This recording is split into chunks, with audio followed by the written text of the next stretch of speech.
Porque somos ciudadanos, porque tenemos expectativas, porque sí hay alternativas. Nos organizamos en colectivos y trabajando juntos, creamos el primer foro ciudadano del Vinalopó porque hay alternativas. Juan Carlos Monedero nos argumenta las alternativas de vida y dignidad el viernes 25 a las 8 de la tarde en Villena. Voy a intentar hacer aquello para lo que creo que sirven los profesores de ciencia política, que es para que se vea lo que no se ve.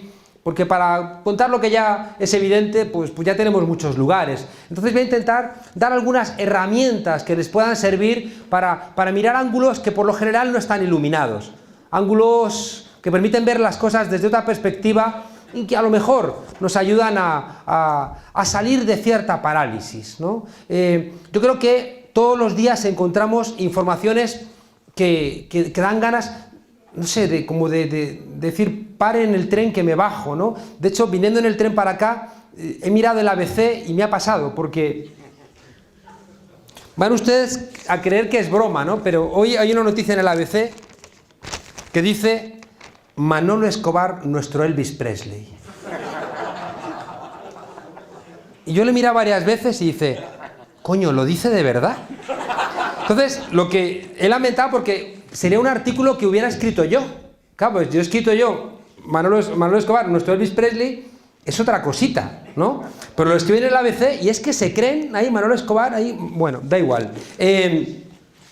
Tenemos muchas razones, fíjense ustedes, como para tirar la toalla, pero creo que no es cuestión. Yo siempre digo que debemos ser pesimistas esperanzados, u optimistas, voy a dejar los papeles, no quiero papeles, u optimistas trágicos. ¿Por qué? Porque miren ustedes, el capitalismo en crisis nos da razones de sobra como para ser pesimistas. Sabemos por la historia que cuando el capitalismo entra en crisis, sea en el año 29, en el año 73, siempre sus cascotes caen sobre las espaldas de la gente más débil, invariablemente, ¿no? Y encima nos dicen que tranquilos, que ya se saldrá de esto. Creo que tenemos que ser pesimistas, les voy a contar ahora, porque creo que nos han robado a veces incluso nuestra dignidad. Y por eso creo que una mirada pesimista es obligatoria, porque la mirada pesimista es una mirada realista. Pero fíjense, si nos quedamos en el pesimismo ya nos han derrotado.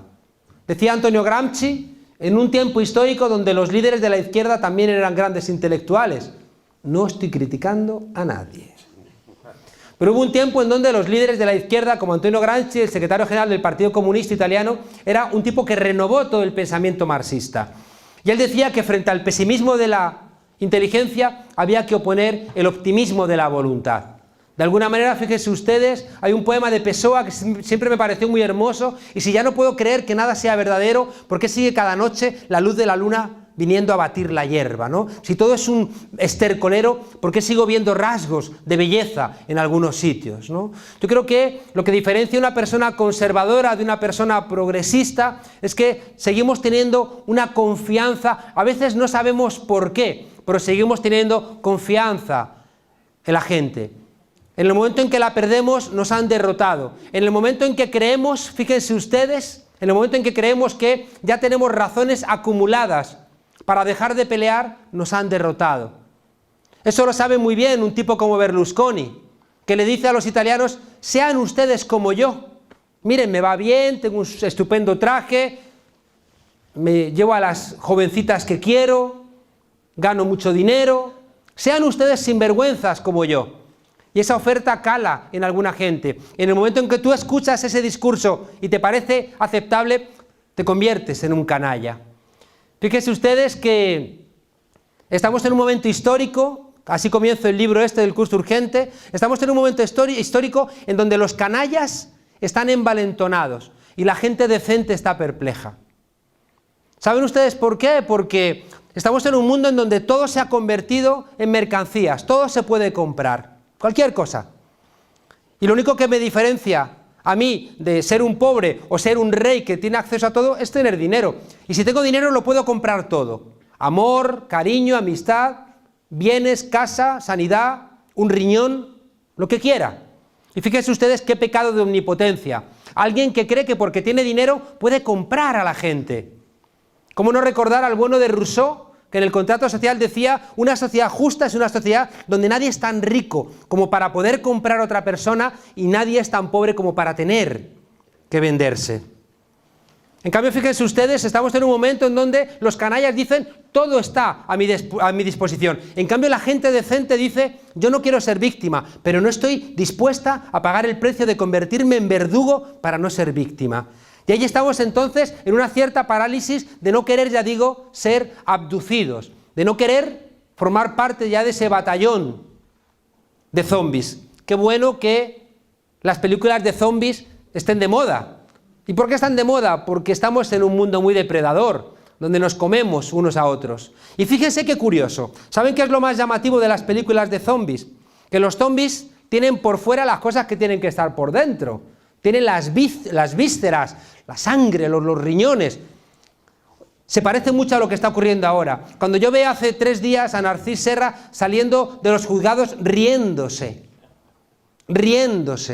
diciendo que no hay problema, que los preferentistas, como diría Fabra, que se jodan, ¿no? Y él sale riéndose, no tiene ni el pudor de la gente que ha vaciado las cajas de ahorro, por lo menos tener una cara circunspecta. Son los zombies que tienen las vísceras por fuera y nos persiguen, así con los brazos, para mordernos. Y el problema es cuando nos muerden y nos convierten en uno de ellos. Miren, si yo fuera músico habría escrito una canción. Como soy un profesor, he hecho un libro. Y el libro lo que busca es, ya les digo, hacer evidente lo que está escondido. Igual que uno ve que es el sol cuando se asoma por la ventana, que da las vueltas alrededor de la Tierra, y viene el científico a decirte: no es así. No es el sol el que da vueltas alrededor de la Tierra. Es la Tierra la que da vueltas alrededor del sol. Bueno, pues igual hay muchas cosas en nuestra sociedad que no las estamos viendo. Y eso hace que es una palabra clave. Los canallas, estos que están envalentonados porque tienen impunidad, porque les permitimos prácticamente cualquier cosa. Miren, déjenme contarles, ahora que todavía están frescos y todavía no están muy cansados. Claro, como es un poco tarde, yo es una historia que cuento cuando las charlas son a las 3 de la tarde, una cosa que se contaba, que estaba dando un meeting Brezhnev, en la Unión Soviética, que eran todos gente muy mayor, ¿no? Y esos mítines que duraban 6 horas. Y llega el jefe del KGB y le dice a Brezhnev: camarada, hay un problema, se nos ha infiltrado alguien de la CIA en el Politburó. El otro: imposible, tenemos información. Dice: bueno, váyase. Y a los 10 minutos llama al jefe del KGB y dice: venga, tercera fila, segunda columna, el tipo que está a la derecha. Lo detienen, viene el tipo del KGB y dice: camarada, ha confesado, era él, el espía, ¿cómo lo ha sabido? Dice: los clásicos. ¿Pero cómo los clásicos? Lenin. Dice: ¿cómo que Lenin? El enemigo de la clase obrera nunca duerme. Estaban todos dormidos, menos el de la CIA, estaba ahí despierto para tomar notas. Bueno, una charla que sea ya casi tan tarde, corremos el riesgo de que ustedes se nos duerman. Pero voy a aprovechar que todavía no están dormidos para contarles una cosa importante. Y déjenme decirles una cosa. Un anatomista tiene que aprenderse los más de 200 huesos que hay en el cuerpo humano. Nosotros tenemos que hacer un esfuerzo otra vez de estudiar, créanme. Tenemos que hacer un esfuerzo de no caer en la trampa de que todo tiene que ser fácil, de que todo tiene que discurrir como si fuera una película. No. Tenemos que hacer el esfuerzo de leer, por supuesto, literatura, pero tenemos que hacer el esfuerzo de leer ensayos, el esfuerzo de leer el periódico, porque si no, van a tener que venir otros para interpretarnos las realidades. ¿Saben ustedes que el infante es de infonis? El infante es el que no fona, el que no tiene voz. Y por eso fíjense ustedes qué curioso, los que van a morir en la guerra son la infantería, pero también siempre que hay un infante hace falta un adulto, que es el que habla por nosotros. Por tanto, fíjense, tenemos que hacer el esfuerzo de recuperar la posibilidad de ser los propios intérpretes de nuestra realidad y no dejar que venga nadie a interpretarnos. Miren, para mí lo más importante y lo más duro, y es lo que me hace ser pesimista, pero no olviden, pesimista esperanzado, es que nos hemos vuelto, sin darnos cuenta, todos neoliberales. Miren, hace 40 años, la ciencia social, tanto la de derechas como la de izquierdas, entendió que era imposible universalizar a todo el mundo la democracia social y el sistema capitalista. Se dieron cuenta que era imposible. En el año 73, la crisis del petróleo, hay un colapso de la economía, las instituciones que gestionaban la economía mundial, que las habían pactado en Bretton Woods, que es un balneario ahí en Estados Unidos, Ese acuerdo que había de repente se da por invalidado y ahí comienza la globalización neoliberal. Ahí, fíjense ustedes, hacen un diagnóstico tanto la derecha como la izquierda. Fíjense qué curioso. El que era hegemónico, el que era el más asumido, era el de la izquierda, que decía que había una crisis de legitimidad. Decían que era imposible mantener el sistema capitalista, el Estado social y una ciudadanía que obedeciera. Porque en los años 70 la gente estaba protestando, incluso aquí en España, bajo la dictadura franquista. Hay gente que se olvida de que si bien es cierto que Franco murió en la cama, el franquismo murió en la calle, porque entre el año 74 y el año 77 fueron los años de mayor conflictividad laboral de este país. Es mentira que la democracia la trajera el rey, la trajo la gente en la calle protestando. Bueno, pues igual era en toda Europa, gente protestando, gente señalando a los gobiernos como ilegítimos. ¿Y saben ustedes qué hizo la derecha? Dijo, no es un problema de crisis de legitimidad de los gobernantes. Es verdad que hay problemas, pero los problemas son de gobernabilidad. Y ahí se inventaron la palabra, un tipo llamado Samuel Huntington. Entonces dicen que la culpa no es de gobernantes que son ilegítimos, sino que es que la gente está ingobernable. Y Samuel Huntington, fíjense ustedes, va a decir textualmente, hay un libro del año 75 que es la Biblia del neoliberalismo, que es un informe a la trilateral. En ese informe dice Huntington, es que la gente humilde, es que ahora ya estudia, es que la gente pobre, es que ya tiene conocimientos y es que está exigiendo mucho. Y como exigen mucho, están sobrecargando al Estado. Miren, es muy importante que entiendan que hace 40 años la derecha y la izquierda hacen un diagnóstico correcto de los límites del sistema capitalista. ¿Y saben cuál es la diferencia? Que la izquierda dijo, quiero regresar a ese pasado feliz de los años 60. Y la derecha dice, este es el diagnóstico y mi terapia es cambiar la manera de pensar de la gente. Y desde finales de los años 60, con el mayo del 68, la derecha empieza a decir, hay que cambiar la manera de pensar de la gente, porque el sentido común de los norteamericanos es demócrata, no es republicano. Y por eso está la protesta contra Vietnam, y luego va a estar el Watergate, y por eso están los estudiantes protestando en la Plaza de las Tres Culturas de México, y en Argentina, y en París. Esto hay que frenarlo. Y como son listos, nunca ganas una partida al ajedrez si piensas que tu contrincante va a mover la ficha que más te conviene. Vas a perder a la tercera jugada. Si quieres ganar al ajedrez, tienes que pensar que tu contrincante va a mover la ficha que más te perjudica, y así sí que vas a poder ganarle. Bueno, pues la gente de la derecha dice, tenemos que cambiar la manera de pensar de la gente. Y tenemos que financiar universidades, profesores, revistas, programas de televisión, tenemos que controlar los medios de comunicación, hay que rebajar las pretensiones de la universidad, hay que privatizar las universidades, hay que frenar las pretensiones no laborales de los trabajadores, es decir, hay que convertir la enseñanza, dicen textualmente, en una suerte de formación profesional donde no exijan muchas cosas. El diseño de lo que está pasando ahora lo hicieron hace 40 años. ¿Y saben cuál es la diferencia? Que hicieron el diagnóstico y plantearon la terapia, mientras que el pensamiento crítico de la izquierda hizo también el diagnóstico, pero dijo, queremos regresar otra vez a ese momento feliz en el que estábamos. La conclusión es que nos llevan 40 años de ventaja. La conclusión es que, fíjense ustedes, el modelo neoliberal, tenemos que saber las palabras. Yo siempre digo que los diccionarios son revolucionarios, los diccionarios tienen que ser nuestros. Le preguntaron una vez a Miguel de Unamuno, ¿cree usted que existe Dios? Y él contestó, dígame usted qué entiende por creer, por existir y por Dios, y entonces le contesto. Claro, claro. Yo siempre pongo el ejemplo de que se reúne Chávez con Uribe a hablar sobre incrementar la democracia en la región. Y firman un documento, hay que aumentar la democracia en la región. Y Chávez dice, estoy de acuerdo, Álvaro. Y Uribe dice, yo también estoy de acuerdo. Y firman. Uribe regresa, o Chávez regresa a Venezuela y pone en marcha consejos comunales. O lo intenta. Y Uribe regresa y le pide a Estados Unidos que mande más aviones para bombardear la frontera. El problema es que no se han puesto de acuerdo en qué demonios significa la palabra democracia. Fíjense que una de las tareas que tiene no solamente el Frente Cívico, sino cualquier persona que quiera ser progresista, es que tenemos que recuperar las palabras para nosotros. Las palabras son de ellos. Si ustedes abren el Génesis, en el Génesis Dios empieza a construir el mundo según le pone nombres a las cosas. Tú le pones nombres a las cosas y al final la palabra perro muerde y la palabra fuego quema. Y les hemos regalado a ellos el diccionario, les hemos regalado las palabras. Fíjense ustedes que todo el siglo XX peleándonos para decirle al capital que no somos mercancías, que el ser humano no es como las zanahorias, que si hay muchas baja el precio y si hay pocas sube, que somos seres humanos, que trabajamos para vivir, no vivimos para trabajar.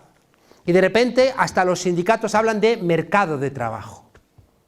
Ya nos han derrotado.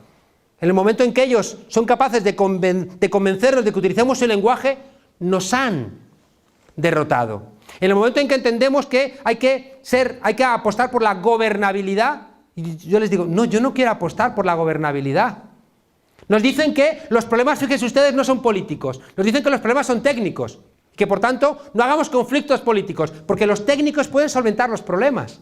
Y de repente dicen, ciudadanía, retírese, porque los problemas son técnicos, que lo van a resolver los economistas, los abogados, los expertos. Usted no sabe de esto, usted retírese a sus asuntos privados. Y de repente lo compramos. ¿Saben ustedes que la palabra idiota viene del griego clásico? En el mundo griego, el que no se interesaba por los asuntos públicos era un idiotés.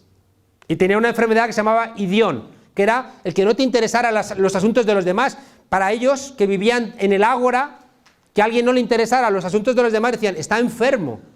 Y de ese idiotés viene nuestro idiota. Cuidado que cuando se encuentren con muchísima gente que no le interese los asuntos públicos, no le llamen idiota, porque mientras que le están explicando esto de los griegos, pues igual le parten ahí un diente. Bueno, fíjense, sigamos con el hilo. Les decía que hace 40 años el pensamiento conservador establece la necesidad de crear un nuevo sentido común. Y empiezan a financiar revistas, se hacen con Hollywood. Se hacen con Hollywood. Madre mía, qué cantidad de propaganda. En el libro he metido 2 películas, porque fíjense, los movimientos que más han amenazado últimamente, o el movimiento que más ha amenazado, los dos, que han amenazado más últimamente a los países occidentales son los indignados, nuestro 15M, Ocupa Wall Street, el movimiento Yo Soy 132, y el otro movimiento, que no es un movimiento, pero que sí que tiene detrás mucha gente, aunque lo haya representado una persona, es el de los papeles de Wikileaks. Bueno, ¿quieren creer ustedes que en la última película de James Bond pelea contra Julian Assange, el responsable de Wikileaks? Y dices, James, ¿no tienes otra cosa que hacer que...? Y fíjense ustedes, en el último Batman, el enemigo son los indignados. Y dices, este murciélago tiene el sonar, el radar ahí estropeado. Entonces fíjense, hay una escena en la película esta del último Batman, donde aparece un estudiante que se estará ganando unos dinerillos haciendo de botones en un hotel, todo amable, le entra una maleta a una señora, y cuando el pueblo toma el poder, sale él mismo arrastrando a la señora de los pelos del hotel. Y yo pensaba, no le habrá dado suficiente propina, ¿no? Fíjense que en la película, cuando el pueblo se levanta y se hace con el poder, es el caos. Y de repente, están en esa película de Batman, representan una película de Batman que se ve en todo el mundo. Millones y millones de personas. De repente el pueblo se levanta y es otra vez juicios populares, sin ningún tipo de garantías, ejecuciones sumarias, la locura. Y claro, ¿quién es el líder de los indignados? Podía ser un profesor con gafitas, ¿no? Pero no, resulta que es un medio monstruo, ¿no?, que está lleno de ira y de rabia. Y fíjense, ¿dónde vivimos los indignados en la película de Batman? Dice así textualmente, como las ratas en el subsuelo. Y al final, ¿quién salva a la civilización occidental de los perroflautas y del 15M? Pues Batman y la policía, dices, con 2 narices, ¿no? Claro, fíjense que esas películas que son el corazón de Hollywood no son idiotas. Tanto en Batman como en James Bond se dan cuenta de que hay problemas. Pero dicen, cuidado, que la solución no viene de darle al pueblo información, porque van a decir en James Bond, el pueblo no está preparado para tener información. La información tiene que venir un héroe a salvarnos, y a lo sumo que le eche una mano a la policía. E igual, en Batman, el pueblo no puede hacerse con el poder, porque viene el caos, ¿no? Y tiene que igualmente venir un héroe a salvarnos, sea James Bond, ya digo, en cualquiera de los, indistintamente James Bond o Batman. Fíjese que la industria de Hollywood, que es la que ve la gente, o las películas de Walt Disney, que son las que ven nuestros hijos, ¿no? Es terrible. Yo he tenido problemas porque hice un análisis del Rey León, ¿no? Donde decían que estaba loco, ¿no? Porque el Rey León es una película que se hace en el año 93, ya ha caído la Unión Soviética y hay que reinventar un nuevo enemigo. Y el enemigo van a ser los árabes. La gente dice, usted se chuta, ¿no? Porque, claro, el león malo es clavado a Khomeini, ¿no? Clavado. La viva barbita. Dicen, bueno, está usted trayéndolo por los pelos. Y dices, bueno, pues lo estaré trayendo por los pelos. Pero en la escena cumbre de la película, cuando el león, que es malo porque desobedece al rey, ¿no? En la película es terrible. De repente viene un rayo divino y al nuevo cachorrito lo unge de rey. Y vienen todos los animales sin mezclarse, cada uno con el suyo, con la suya. No hay aquí cochinadas, ¿no? Vienen todos los animales ordenados a rendirle pleitesía al león que se los come. Diga, no jorobe, ¿no? O sea, pero no, hay todo muy disciplinaditos. Y el león malo que no quiere, Iskar, que significa soldado en árabe, nada es gratuito, señoras y señores, no sean ustedes ingenuos. Entonces, ¿quién ayuda? ¿Quién acompaña al león malo? ¿Gente decente? No, hienas. El ejército del león malo son las hienas, que en la versión original norteamericana tienen acento afroamericano, vamos, que son negros. Y en la versión de América Latina son espaldas mojadas, son mexicanos, claro, una hiena que va a ser pues un mexicano de mierda que cruza la frontera. Y la gente encantada viendo la película. Bueno, y en la escena culmen, cuando el rey, el león malo, parece que se vuelve loco con su ejército, ¿no? El tipo aparece detrás con la media luna. Si es que no es gratuito nada. Y puede decir, bueno, pues otra película, Aladdin, que es una película supuestamente, que es de un año antes, supuestamente sobre los árabes. Coño, todos los árabes son tontos, son ladinos, homosexuales en el sentido de viciosos, ahí los ponen ahí como libidinosos, ¿no? Como si la gente que es homosexual estuviera todo el día, dale que te pego, ¿no? Pues como los que no son homosexuales. Pero en la construcción esa, ¿no? Ya digo, Yasmín, la mujer o la compañera de Aladín, va vestida con la bandera de Israel, azul y blanca, y el propio Aladín tiene la kepa judía en la cabeza todo el rato. Bueno, no nos entretenemos. Les decía que una de las tareas esenciales para poder construir las alternativas es que recuperemos también las palabras. Si en vez de decir tortura hablamos de procedimientos de facilitación de ulterior toma de información, oiga, pues dóbleme más un poco el brazo. Si en vez de hablar de corrupción hablas de asignación unilateral de partidas no consignadas. Si en vez de estancamiento dices crecimiento cero. Dices, a ver, que no lo entendí muy bien. Crecimiento, pero cero. ¿Qué tal? ¿Ha crecido mucho tu hijo? Ha crecido cero. Ah, qué bien, ya, vale, pues ya luego te pregunto otra vez más tarde, ¿no? Es decir, si se dan cuenta, todos son eufemismos, ¿no? Te hacen pagar otra vez y no dejan que lo llamemos copago, lo llaman ticket moderador. Dices, tus muertos, ¿no? Es decir, ticket moderador, ¿no? Ya.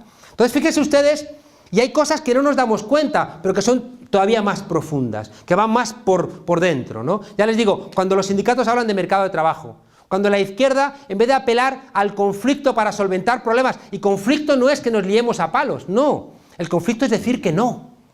Y de repente, cuando queremos apelar al conflicto, dicen, no, por la gobernabilidad. No es así. Miren, les decía que era lo más importante, y todavía no he empezado, les decía que desde hace 4 décadas están metiéndose en nuestras cabezas, convirtiendo en sentido común aquello contra lo que la izquierda siempre peleó. Y han ganado, señoras y señores.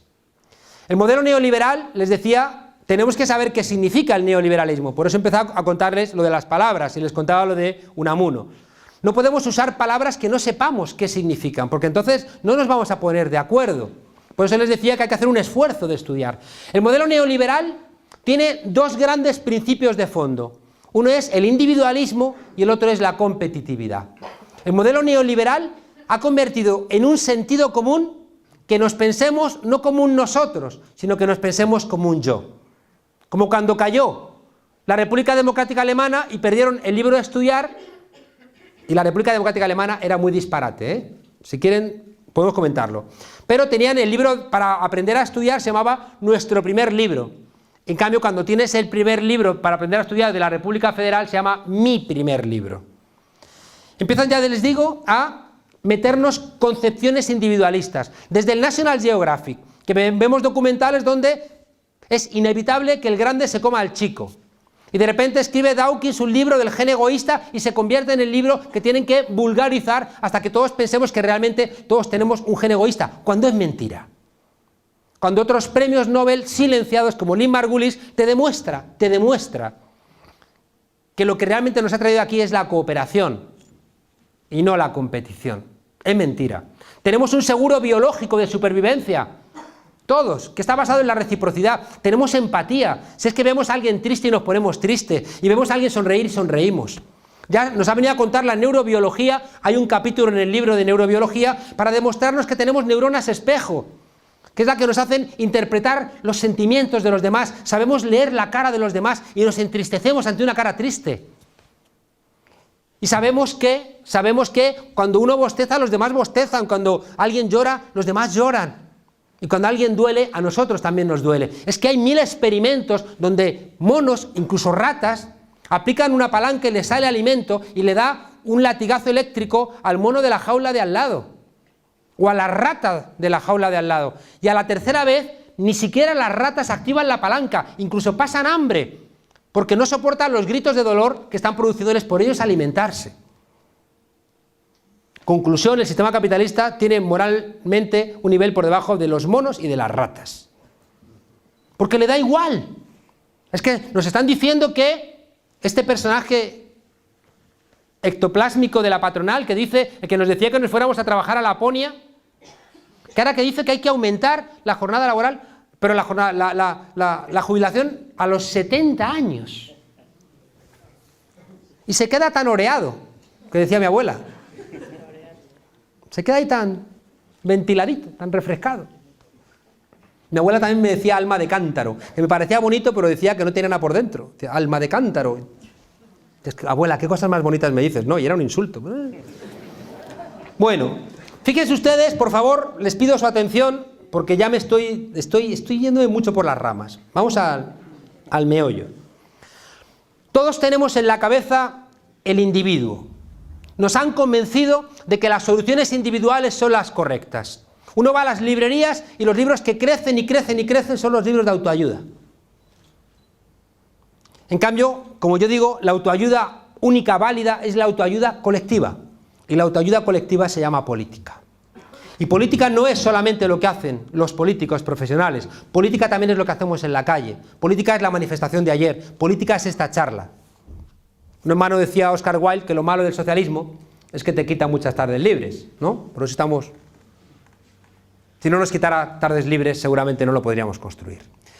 Segundo elemento, junto al individualismo que nos han metido en la cabeza, es la competitividad. Y de repente interpretamos la vida como una lucha de todos contra todos. Yo lo veo en mis alumnos. Al comienzo llegan sabiendo que eres tú o soy yo. Y miren, les invito a que sean muy atentos, porque hay 3 lugares con los que convivimos diariamente, que es donde nos están contaminando de este individualismo y de esta competitividad. El primer elemento, fíjense ustedes, es la mercantilización del mundo. Nunca en la historia de la humanidad, nunca ha habido más ámbitos de nuestra existencia convertidos en mercancías. Y es lo que diferencia el momento actual de cualquier otro momento de la historia. Desde que nos levantamos hasta que nos acostamos, todos son mercancías. En la educación, la sanidad cada vez más, el ocio. No concebimos el ocio sin comprar cosas. Los afectos. Fíjense ustedes que hay un pensador, Frederick Jameson, que dice que tenemos tan metido en los tuétanos del pensamiento, que todos son mercancías, que nos resulta a cualquiera de nosotros más fácil imaginar el fin del mundo que el fin del capitalismo. ¿Por qué? Porque somos incapaces de desmercantilizar nuestra existencia. Como que todo hay que comprarlo y todo hay que venderlo. Y fíjense lo que les decía antes, uno se vuelve loco. ¿Qué hacen unos muchachos violando a una compañera en el instituto, grabándola con el móvil y subiendo a la internet. Ya no ven ahí a una persona, están viendo una cosa. Están viendo una cosa. Hay chavales pobres, hay chavales de 10 años que se consideran pobres porque no tienen el último teléfono móvil. Hoy en toda la prensa de España, hay un anuncio de Vodafone que dice: con el plan Vodafone renueva tu teléfono cada año. Yo me he puesto un Twitter en el tren diciendo que eso me parecía terrorismo. Es decir, ¿y esos residuos a dónde van? Y ese coltán que lleva, que lo obtenemos financiando guerras, ¿qué ocurre con él? ¿Y qué ocurre con esa locura de que un chaval de 10 años considere que es pobre porque no tiene el último teléfono celular? ¿Qué ocurre? Nos hemos vuelto locos. Pero fíjense ustedes, ya digo que la mercantilización, en Estados Unidos hay 30 millones de ciudadanos norteamericanos que deben préstamos porque se endeudaron para poder estudiar. Se endeudaron para poder estudiar. Y pusieron una ley en Estados Unidos donde si tú pides un préstamo para estudiar, no te puedes declarar en bancarrota.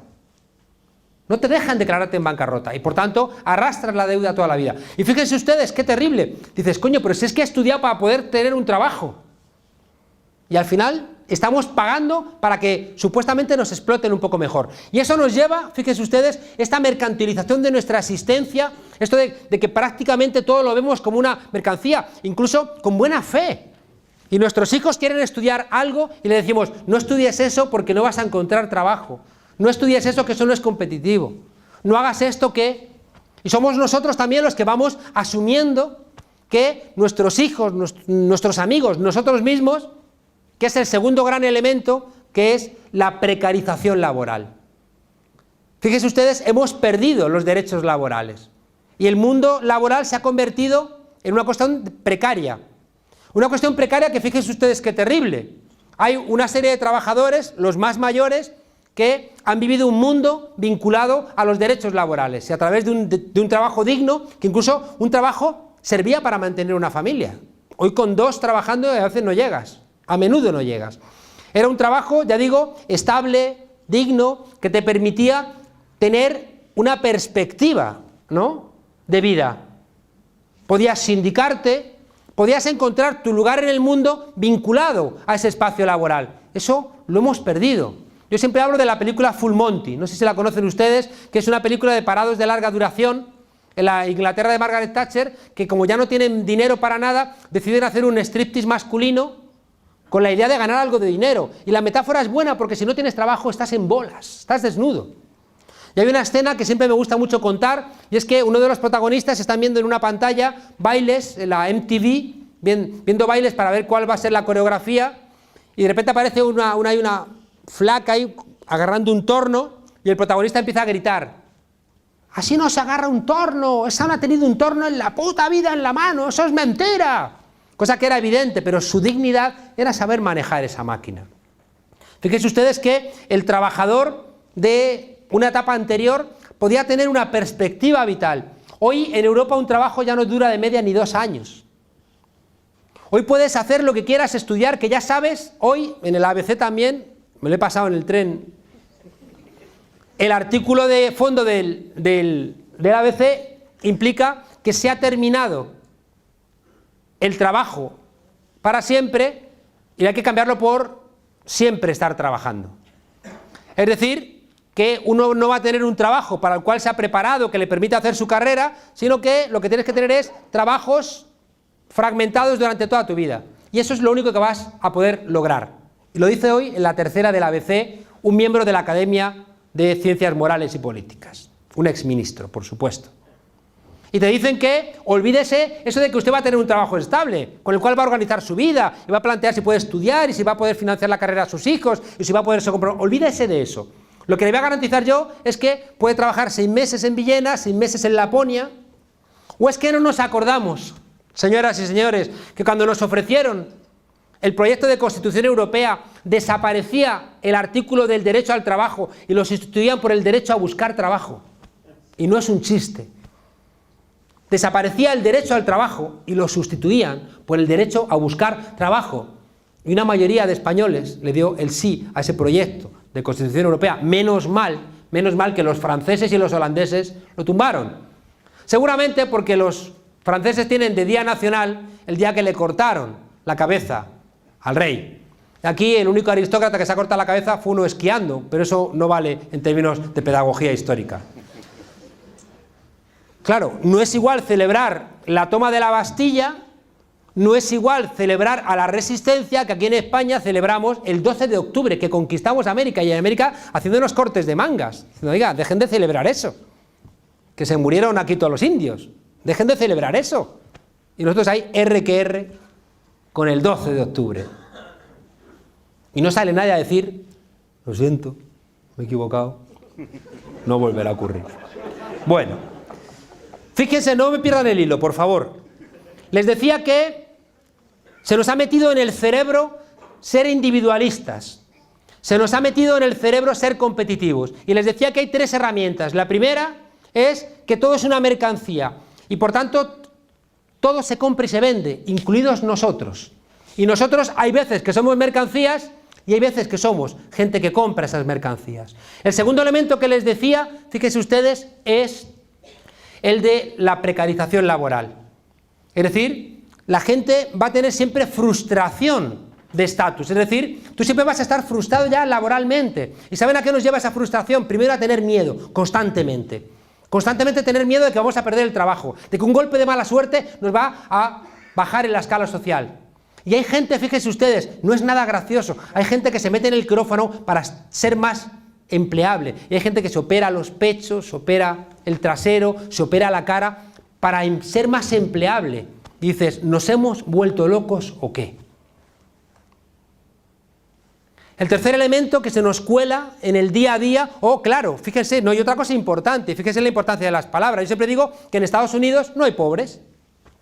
¿Cómo que no hay pobres? No, porque hay perdedores, hay losers. Y si tú eres pobre, puedes mentarle la madre a alguien, pero si eres un perdedor, tú asumes tu propia responsabilidad en lo que te pasa.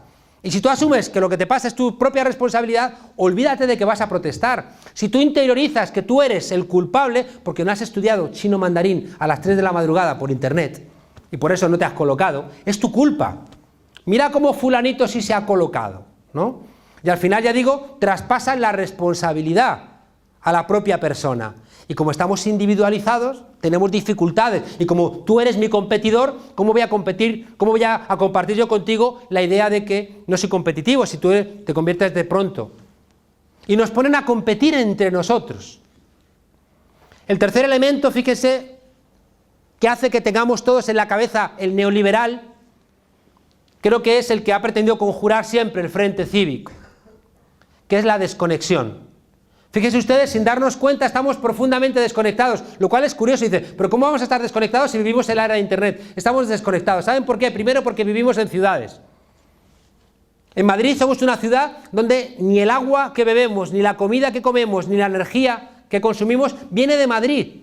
En cambio, no somos conscientes de eso porque vivimos en una ciudad, yo llego, doy a la clavija y viene la luz o el agua.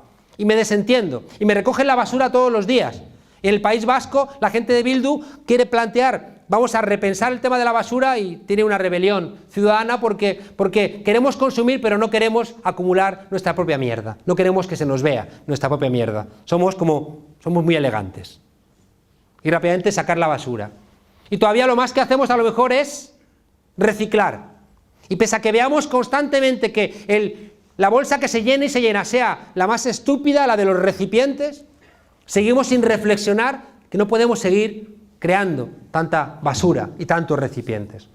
La ciudad no nos ayuda a entender esto, a no ser que conectemos otra vez la ciudad, que conectemos todos los elementos de la ciudad. El segundo elemento, fíjense ustedes, que no nos ayuda a entender todo esto, es que pagamos con dinero. Y el dinero es un ocultador de realidades. Hay una película que no es muy buena, pero la idea es espectacular, se llama In Time, o A Time, In Time, que es que todos tenemos aquí un código de barras con lo que vamos a vivir. Aquí. Y descontando.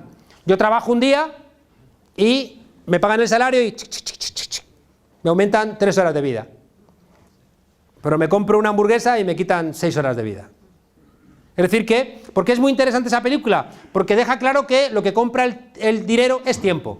Si alguien me limpia mi casa, le estoy comprando el tiempo de esa vida, de esa persona. Que supuestamente si la esperanza de vida es igual, ¿por qué el tiempo de una mujer que limpia vale 10 veces menos que la hora de un profesor universitario? Alguien puede decir, es que tú has estudiado. Claro, porque me lo ha financiado la señora que limpia. Si no, ¿yo de qué habría estudiado? En cambio, fíjese, la hora de la persona que limpia o la hora de los trabajos más duros, ínfima. En cambio, de los que somos más señoritos, nos pagan más, nos esforzamos menos, madrugamos menos. Y no nos damos cuenta porque como pagamos con dinero, en cambio, fíjense ustedes, si yo llegara a un pacto con la señora que limpiara mi casa, yo le digo, si usted me limpia 3 horas, yo le voy a dar 3 horas de clase a sus hijos. Parece sensato, pero eso no lo vemos. Y cuando hacemos elementos de trueque, se nos asustan, porque no quieren que veamos este tipo de cuestiones. El segundo elemento, o el tercer elemento que nos desconecta es la tecnología. De repente, con la tecnología, creemos que los demás nos sobran. Ya solo falta que se inventen robots con los cuales tener relaciones sexuales. Y ya, olvídate. ¿Qué tal tu robot? Bien. No me habla mucho, pero ahí lo tengo, ¿no? Al final, fíjense ustedes, con la tecnología generamos una desconexión, porque nos bastamos a nosotros mismos. Creemos que no necesitamos a los demás. Bueno, la conclusión de todo esto, fíjense ustedes, es que los partidos de derecha son neoliberales, y lo saben, pero el grueso de la izquierda es neoliberal y encima no lo sabe. Una de las tareas que tenemos que hacer es, fíjese, casi seguro que todos los que están aquí tienen una intuición de todo esto. Tenemos que convertir esa intuición en conocimiento, hasta el punto de que sea un sentido común. Que de repente veamos las cosas que los demás no ven, y de repente entendamos que eso es intolerable, porque ahí estamos haciendo causalidades, estamos conectando cosas, y al conectar cosas nos indignamos. Yo vivo indignado constantemente. ¿Por qué? Porque, ¿saben ustedes que yo siempre digo que la diosa de la ciencia política es Casandra? ¿Saben ustedes que Casandra le pide a Apolo que le conceda el don de la adivinación, el don de saber lo que va a ocurrir? Y Apolo, que era un guapín, era un Apolo, le dice, vale, yo te concedo el don de la adivinación, pero a cambio te tienes que empiernar conmigo, o ensabanar. Y entonces le dice Casandra, así sea, ¿no? Le concede el don de la adivinación, y cuando Apolo le pide que le devuelva, o sea, que le haga su parte del trato, le dice Casandra a Apolo, pues a mí los guapitos no me gustan. Y entonces deciden acostarse con él, y él le escupe en la boca, condenándola a que todo lo que salga de su boca sea escuchado como una mentira. La maldición de Casandra es que ella sabe lo que va a ocurrir, pero nadie la cree. Ella ve lo que va a pasar, y su dolor es que si van a rescatar a Helena va a ser el fin de Troya, pero nadie la cree, y ese es su dolor, ese es su castigo. Bueno, ¿cuánto nos pasa, no?, en la ciencia política crítica o en la ciudadanía crítica, que vemos lo que va a ocurrir y tenemos la impotencia de no poder convencer a más gente. Por eso, qué importante, y eso, fíjense ustedes, es la importancia también del frente cívico. Fíjense que es frente, ya no es partido, es un frente que está entendiendo que tenemos que ir a cosas diferentes, a cosas nuevas. Y que el adjetivo es un adjetivo de los de abajo, del 99%, de lo cívico. Y entiende el frente cívico, fíjense ustedes, que tenemos que pelear contra un sentido común imperante. Que la gente es neoliberal sin darse cuenta. Que la gente llevó ayer a sus niños al colegio concertado, porque dice, sí, como el mío es concertado, no he hecho la huelga. Y dices, ay, alma de cántaro, ¿no? Porque la gente no ve las cosas. En cambio, fíjense ustedes, la parte esperanzada es que cuando tienes tiempo de explicarlo, la gente lo ve y dice, ahí va. ¿Cómo he vivido tan engañado? ¿Pero quién me ha mentido? ¿Cuándo me hicieron comulgar con estas ruedas de molino? Bueno, pues esa es una de nuestras tareas. Una de nuestras tareas es ser capaces de explicar las cosas para que la gente diga, ahí va, pues es verdad, no me había dado cuenta. Y fíjense ustedes, para que la gente diga, ay, es verdad, no me había dado cuenta, tenemos que dejar de regañar a la gente. La izquierda siempre ha querido que tenía la certeza epistemológica, ¿no? Tenía el conocimiento de lo verdadero y regañaba a los que no pensaban como nosotros. No. Fíjese que una de las cosas que ha tenido el 15M es nombrar a las cosas de otra manera para llegar a gente diferente. Y eso es bueno. A veces igual exageran, ¿no? Y convocan una barbacoa para cocinar a tanto chorizo, ¿no? Y los estalinistas clásicos dicen, no es tiempo de bromitas y tal, ¿no? Pero claro, si tú convocas para acabar con el imperialismo neoliberal de la oligarquía funesta, ¿no? Pues vas tú, tu prima y otro. En cambio, si permites decir lo mismo de otra manera, igual va a llegarte más gente, ¿no? Fíjese que es una de las cosas que siempre me gustó del Frente Cívico. La tensión por contar las cosas de otra manera. Y es donde se la juega también el Frente Cívico. Si el Frente Cívico fuera secuestrado por el viejo decir y el viejo hacer, el Frente Cívico no serviría. Y haríamos un flaquísimo favor a la transformación, porque el Frente Cívico, o algo que sea como el Frente Cívico, va en la dirección correcta. Por ir terminando y que podamos tener un debate, miren, yo no creo que sea bueno ahora mismo la gente que sabe lo que queremos. Incluso me dan susto. Cuando leo a la gente que tiene clarísimo lo que hay que hacer, me dan un poquito de susto. Casi siempre porque tienen recetas viejas. Casi siempre porque creen que están en posesión de la verdad. Porque se creen más listos de lo que son. Porque hacen trampas al solitario. Yo tengo un profesor amigo que siempre dice, yo tenía que haber nacido en la Grecia clásica, a mí este mundo ahora no.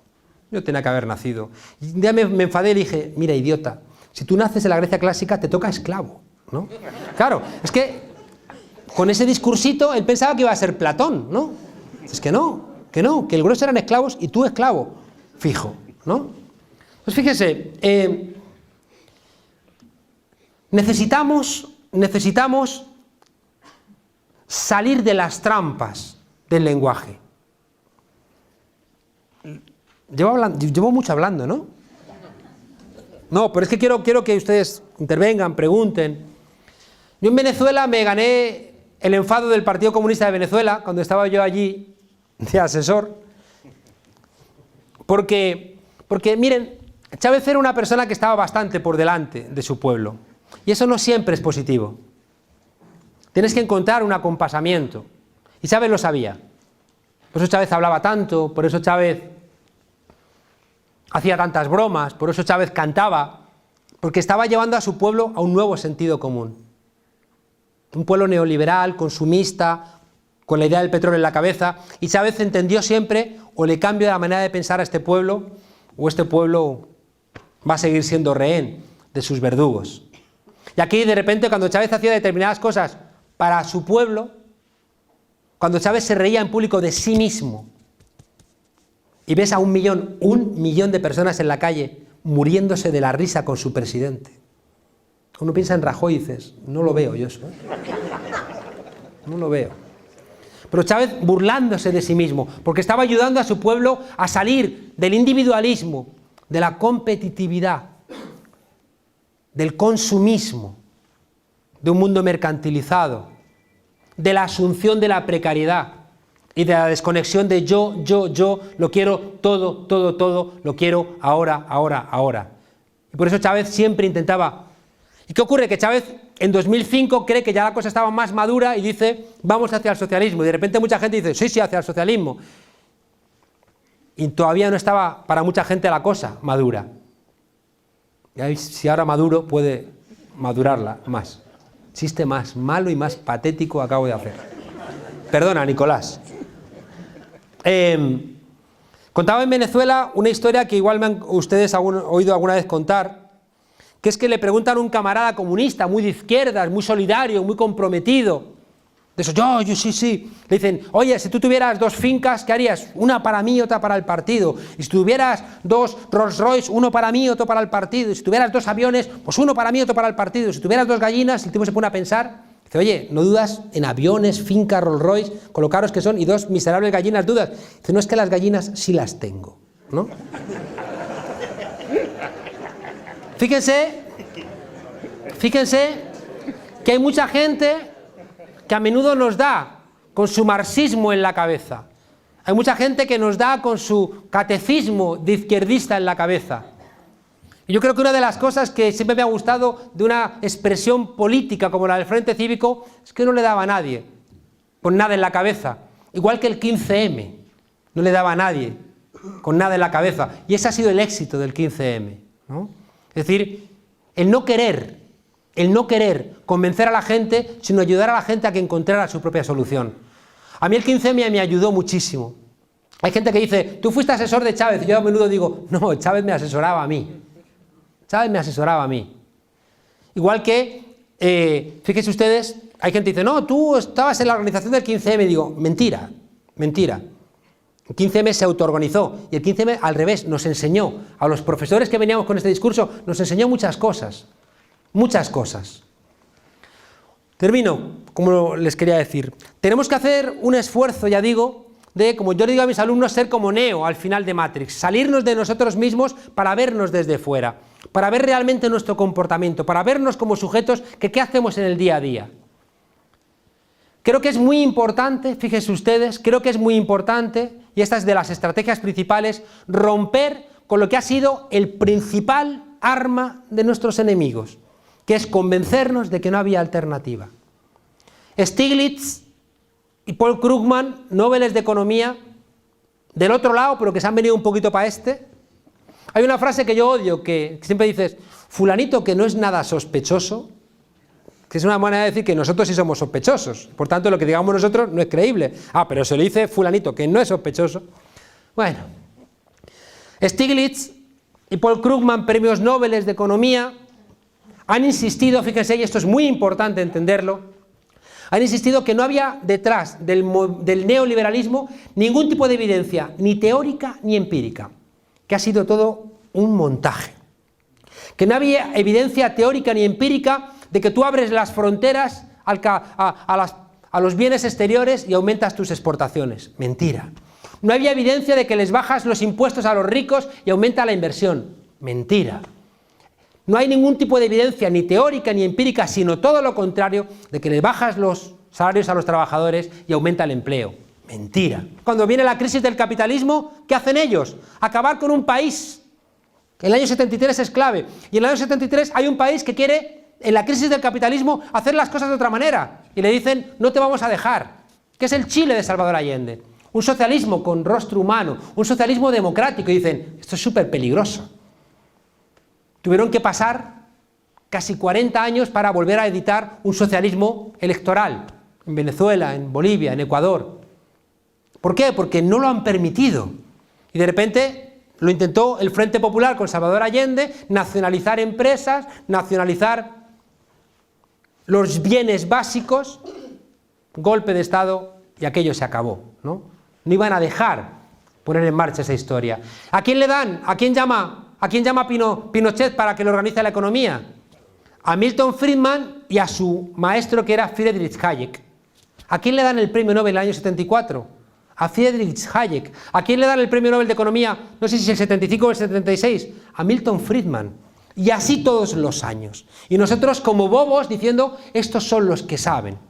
Y nosotros tragando y tragando cosas que no tenían evidencia.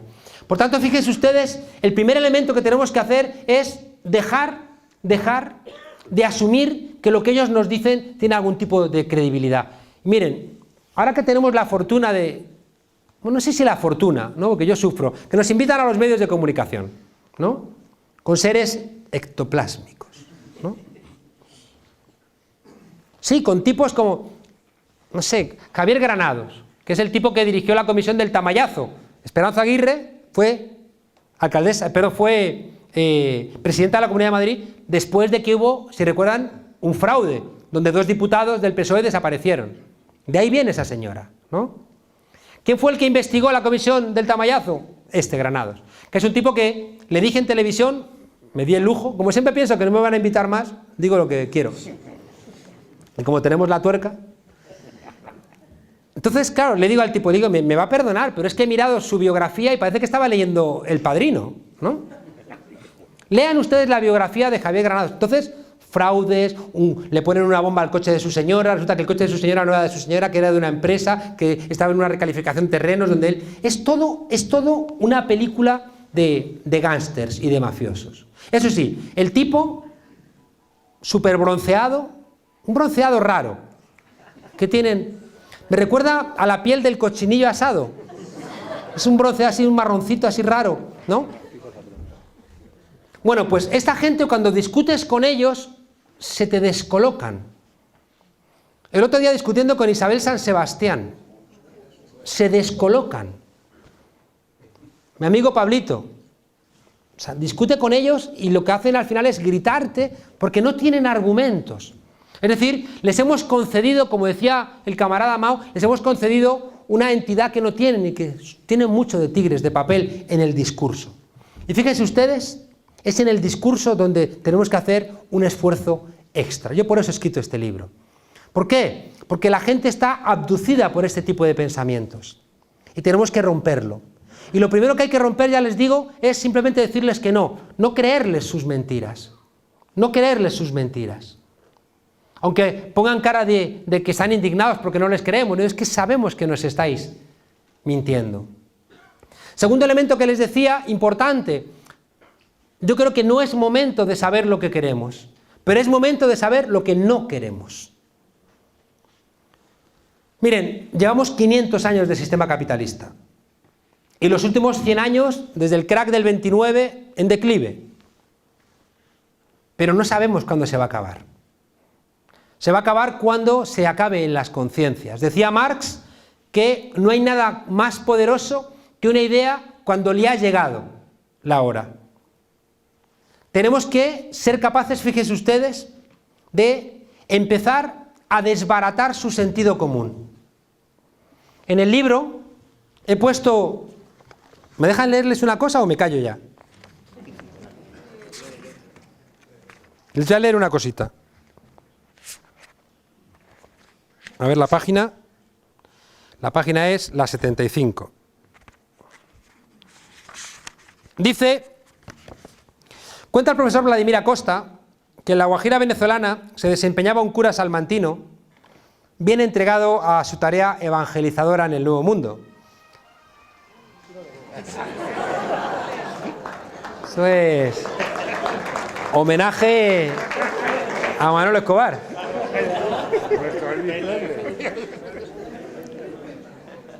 Saludo, Manolo, que estarás allá al lado de Juan Pablo II. Un abrazo. Bueno, decía... Termine ya, si esto no es importante. Vale. Decía que el profesor Vladimir Acosta, que en la Guajira venezolana se desempeñaba un cura salmantino bien entregado a su tarea evangelizadora en el Nuevo Mundo. En esa faena acababa de reprender con dureza a unos indígenas que pretendían en plena Semana Santa comerse un cerdo.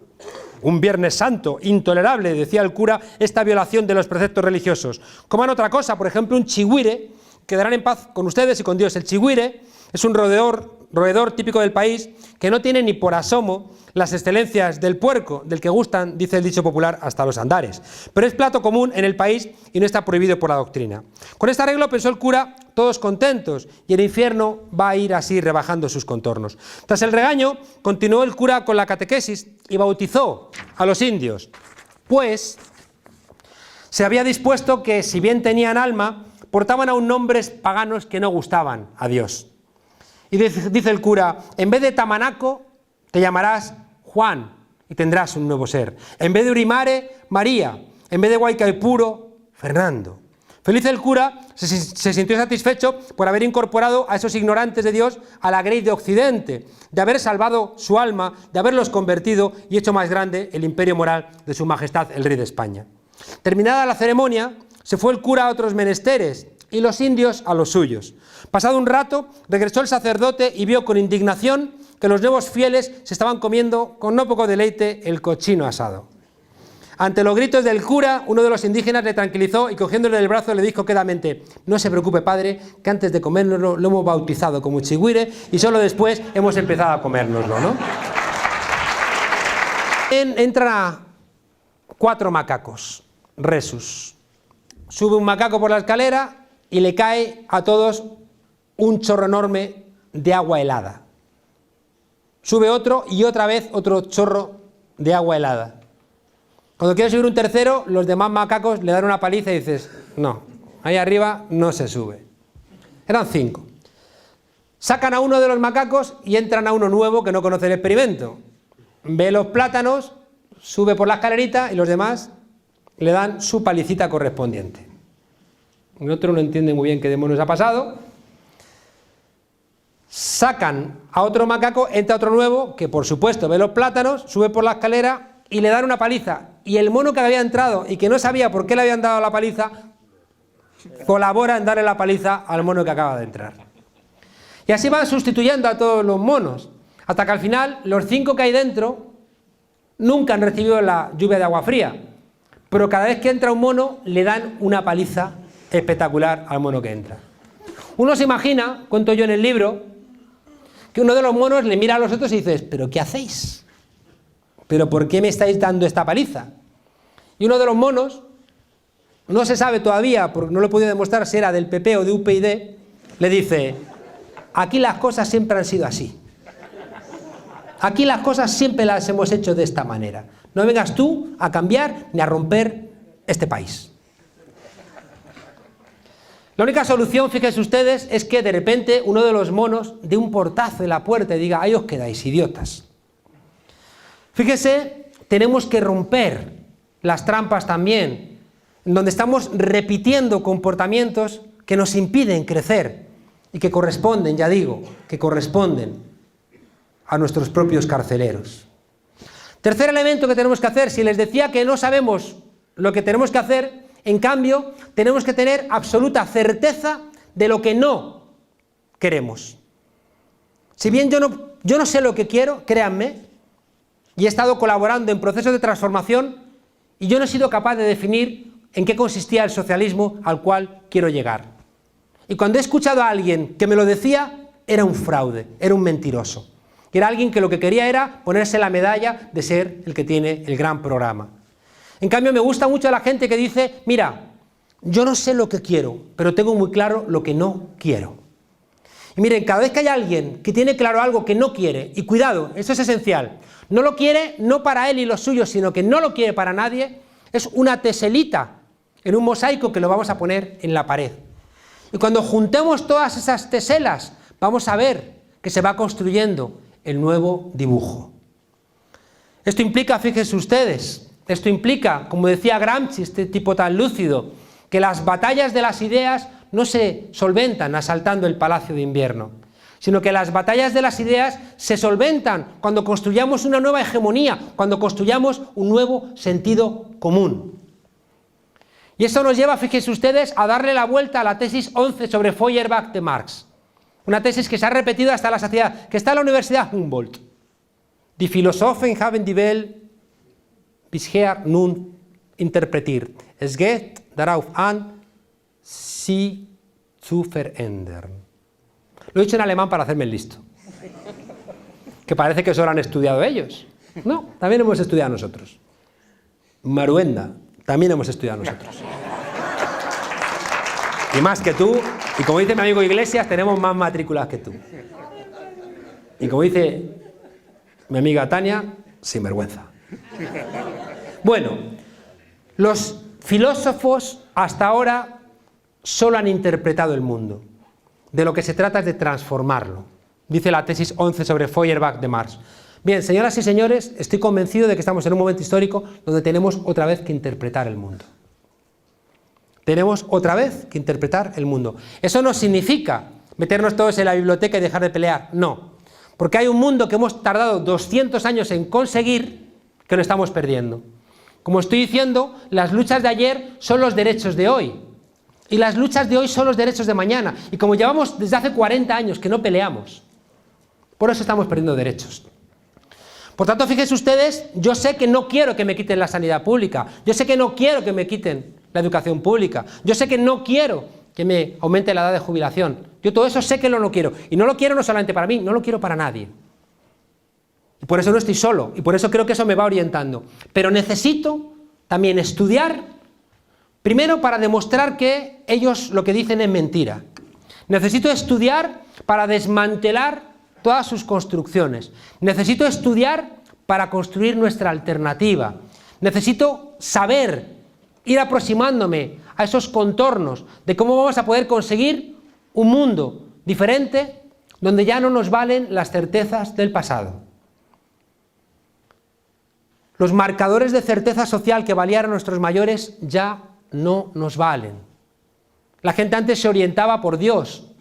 Dios ya no tiene la fuerza que tenía. Parece que de Dios solamente quedan los elementos menos emancipadores. Parece que ha desaparecido el Cristo y solamente queda el Dios del Antiguo Testamento regañándonos, ¿no? Aunque este Papa nos está saliendo un poco rojo. Estamos ahí sorprendidos. ¿Cómo será que nos extraña el Papa? Que lo que más se oye del Papa es: este no va a durar mucho, ¿no? Como la frase que repite todo el mundo. El mundo del trabajo que les decía que nos orientaba tampoco sirve. Y fíjese qué importante, fíjese qué importante. Si por vez primera hay un desarrollo tecnológico que está destruyendo puestos de trabajo. Si es que en Madrid ya no hay cajeras para cobrarnos, nos cobramos nosotros mismos. Y te echa la gasolina tú. Entonces, señoras y señores, si el desarrollo tecnológico destruye trabajo, coño, ¿no parece evidente que tenemos que trabajar menos para que podamos trabajar todos? En cambio, ¿qué nos están haciendo? Aumentándonos la jornada laboral y aumentándonos la vida laboral. Y dicen, es que es al revés. Es que es al revés. Si uno entiende que es que hay menos trabajo, uno puede optar en que 2/3 de la humanidad nos sobran y su destino es Lampedusa, o repartimos el trabajo entre todas y todos. Fíjese qué tarea. Esto lo entiende cualquiera. Hay que explicárselo. Y que si no estás a favor de repartir el trabajo, cuidado, estás a favor de Lampedusa. Tener por lo menos la decencia de decir que eso es lo que tú quieres. Y como yo sé que la gente es decente, la gente va a decir, yo no quiero eso. Y poco a poco va a plantear qué hay que hacer para no desayunarme siempre o almorzarme siempre con barbaridades como las de Lampedusa.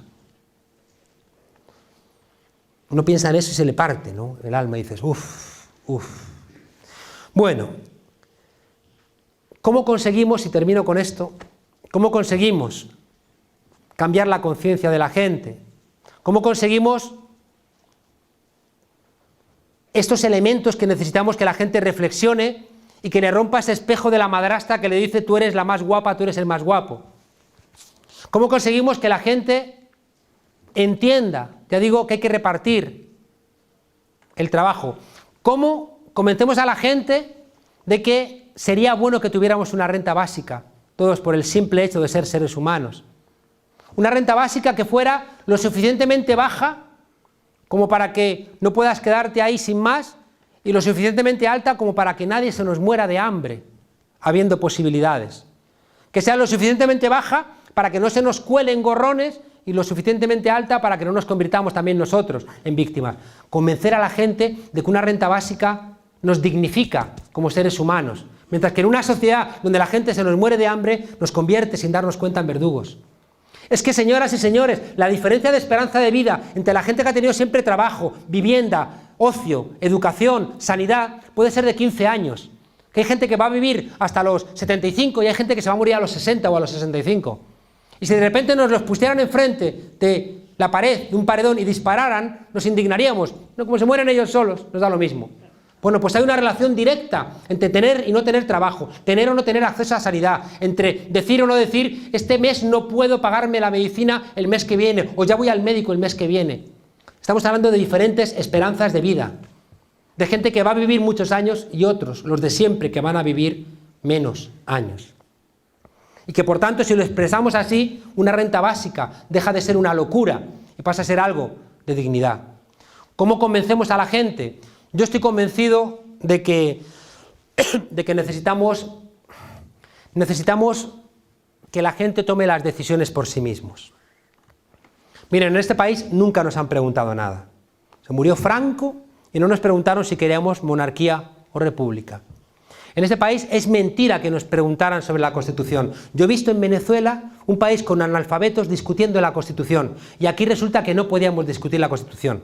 Pero no la podíamos discutir en el 78, ni la hemos podido discutir hoy que estamos en 2013, porque los mismos que dicen que la transición fue chiripitifláutica, nos dicen que no estamos preparados para discutir la Constitución, que no abramos el melón de la Constitución. Oiga, una de dos: o la Constitución fue una basura y por eso no estoy preparado, o fue maravillosa y entonces quiero discutir la Constitución. No las dos cosas, porque me está haciendo trampa. Aquí no nos preguntaron por la Constitución porque nos dijeron, esto es todo el paquete. Oiga, déjeme discutirlo por partes. No, no, esto todo el paquete. Y viene con Billy el niño, con Fraga, con el rey, con los jueces, claro, viene con todo eso. Fraga, macho. Es que cada vez que lo pienso... Claro, un tipo es que es muy fuerte. El otro día me regalaron la vida la posibilidad de decirle a la alcaldesa de Quijorna, esa que prestó un colegio público para hacer un mercadillo fascista. Un colegio, imagínense ustedes que en el País Vasco le dan, no sé, a ETA un colegio público. Madre mía, lo hubieran demolido. La Asociación Estadística por el Terrorismo había dicho, hay que dinamitarlo, ¿no? En cambio, la tipa, y le preguntan, oiga, que estaba lleno de afiches y carteles de Franco y de Hitler, y dice, pues ni me di cuenta. Debo estar tan acostumbradita. Claro, y le dije a la señora, usted en Alemania estaría en la cárcel. Usted estaría en la cárcel. Y se puso ahí, yo no pienso como usted. Ya lo sé, usted es una fascista y yo no. Bueno, no nos preguntaron qué tipo de relación queremos entre los diferentes pueblos de este país. Y yo tengo que ir a Albacete, al pueblo de mi madre, y escuchar en un telediario con elecciones catalanes, cuando hablan en catalán, decir a alguien, cómo ladran estos cabrones. Y la gente reírse. Porque hay mucha gente que cree que hablar en catalán es ladrar. Porque no nos han enseñado la pluralidad de este país, no nos lo han enseñado. Y no nos hemos sentado los diferentes pueblos a discutir cómo queremos convivir. Y resulta que, claro, hemos dejado, yo que creo en una España federal, también por egoísmo, ¿no? Porque mi abuelo era catalán, mi abuela de Cádiz, mi padre asturiano, mi madre manchega y yo nací en Madrid. Yo, si no soy español, yo no sé qué coño voy a ser, ¿no? Yo creo en una España federal, pero yo entiendo que es que si España es Torrente, el brazo tonto de la ley, Belén Esteban, Manolo el del Bombo y Mayor Oreja, pues dices, yo me voy. O sea, me hago de cualquier otra cosa.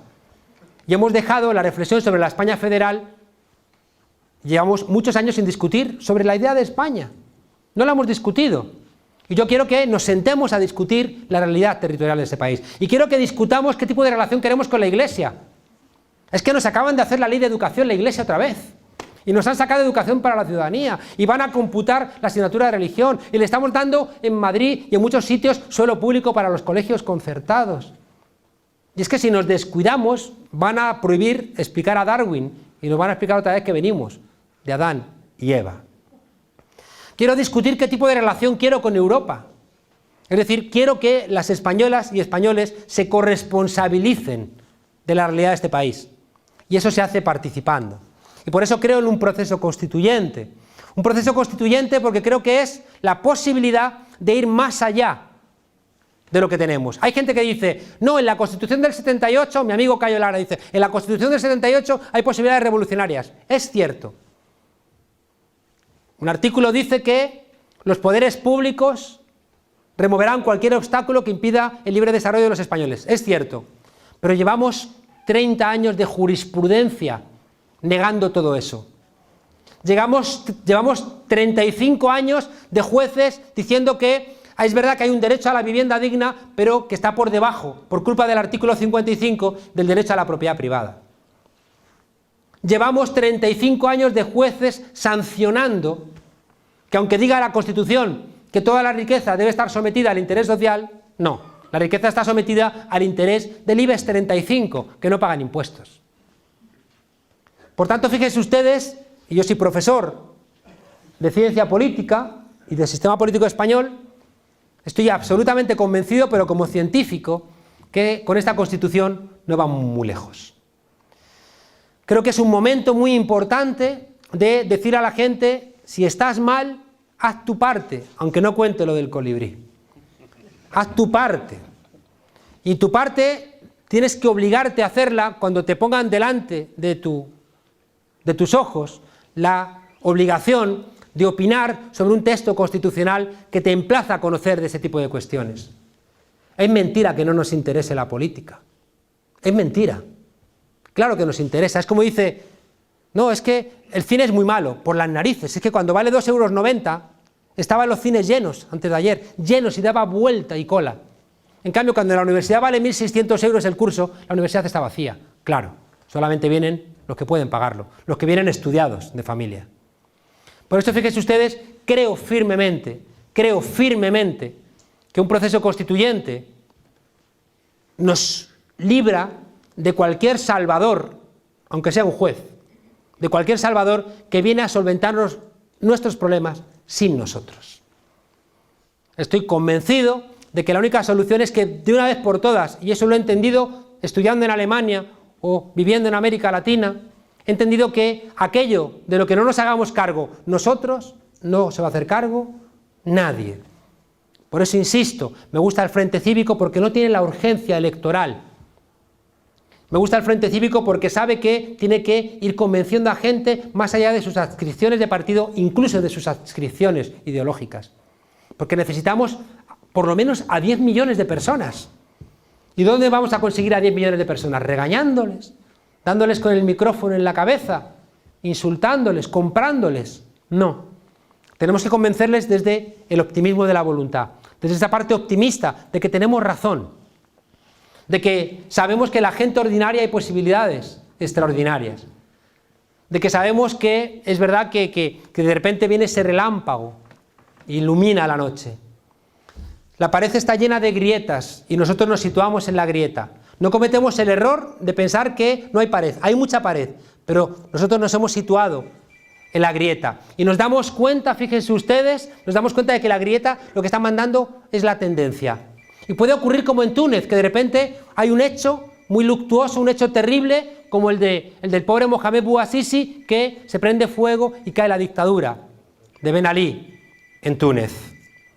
Fíjense ustedes, si lo pisa contra el suelo creo que es seguro. No lo pise, no, si luego me va a pedir a mí que se lo pague. Era una broma. Fíjense ustedes que nos situamos en la grieta. Y el situarnos en la grieta, sabiendo que hay mucha pared, nos libra de la melancolía de, como siempre digo, ser la mosca chocando contra el cristal y choca y no entiende nada. Por eso les he insistido en que creo que es muy importante el hecho de hacer un buen análisis y el hecho de convencer con nuestro análisis a la gente. Los partidos ya no pueden, lo tiene que hacer la sociedad civil, lo tiene que hacer el Frente Cívico, los profesores, los medios críticos. Como me han prohibido que cuente lo del colibrí, les cuento la otra que cuento siempre, que tiene que ver con esto, ¿no? Que es de Antoine de Saint-Exupéry, que dice que si quieres navegar, no empieces reclutando tropa, cortando maderas, clavando clavos, construyendo un barco. Si quieres navegar, crea en la gente anhelo de mar, que es lo que yo siempre he pensado desde el comienzo que tenía el Frente Cívico y por el cual todavía tiene que luchar con dificultades. Y cuanto más prometa el Frente Cívico, más en riesgo va a estar de perder su capacidad de construir anhelo de mar. Así que cuanto más dificultades veamos, seguramente es cuando más hay que apretar en esa dirección, porque es señal de que funcione. Y como siempre digo, ojalá yo haya contribuido a crearles un poquito de anhelo de mar. Gracias.